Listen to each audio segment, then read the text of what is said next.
Assalamualaikum warahmatullahi wabarakatuh.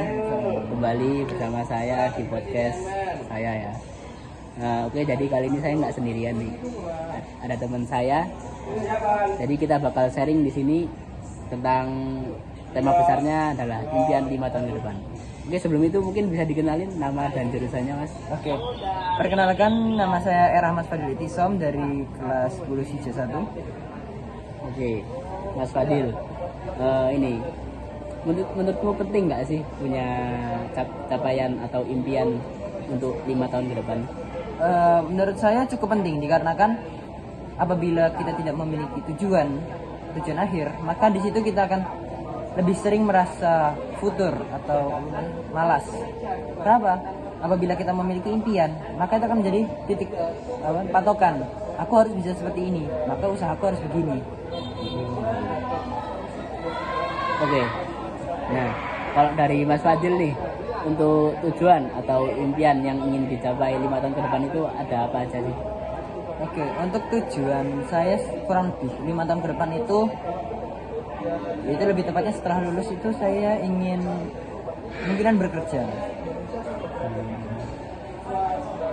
Untuk pekerjaannya, apakah ada detail profesi atau perusahaan yang ingin dilamar atau yang ingin bekerja di sana lah? Oke. Jadi untuk untuk perusahaan sendiri saya belum berpikir sejauh itu untuk saat ini. Namun pandangan saya itu untuk saat ini ya, itu untuk menjadi seorang programmer. Kemudian apa langkah-langkah yang akan Mas Fadil lakukan dalam mewujudkan cita-cita Mas Fadil 5 tahun ke depan, dan apa saja sih tantangan terberat yang sedang dihadapi saat ini? Oke. Jadi beberapa langkah yang saya lakukan untuk mempersiapkan 5 tahun ke depan itu adalah semakin giat untuk belajar ya, Mas. Terus yang kedua, mengikuti banyak lomba dan sertifikasi, karena ini penting apabila kita mau bekerja nih, pasti perusahaan melihat kamu pernah punya pengalaman apa gitu, Mas. Dan sekarang ini saya juga lagi freelance, Mas. Semoga freelance-nya lancar ya, Mas ya. Dan untuk tantangan? Ya, tantangan terbesarnya untuk saya saat ini adalah melawan rasa malas. Walaupun kita memiliki tujuan, itu kadang rasa malas itu akan tetap ada.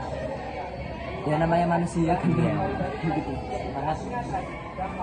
Nah, rasa malas ini paling sering jadi penghalang kita buat melakukan sesuatu. Nah, dari Mas Fadil, kalau biasanya lagi males ngelakuin sesuatu itu biasanya ngapain biar sesuatu itu bisa dilakukan tanpa rasa malas? Oke. Ini kalau saya itu gini, Mas. Saya itu sering namanya membuat jurnal. Jadi saya tulis di situ. Aku harus contoh, saya bisa membuat suatu program. Nah, saya kasih target. Nah, dari targetnya itu memancing saya untuk semangat kembali gitu, Mas. Begitu.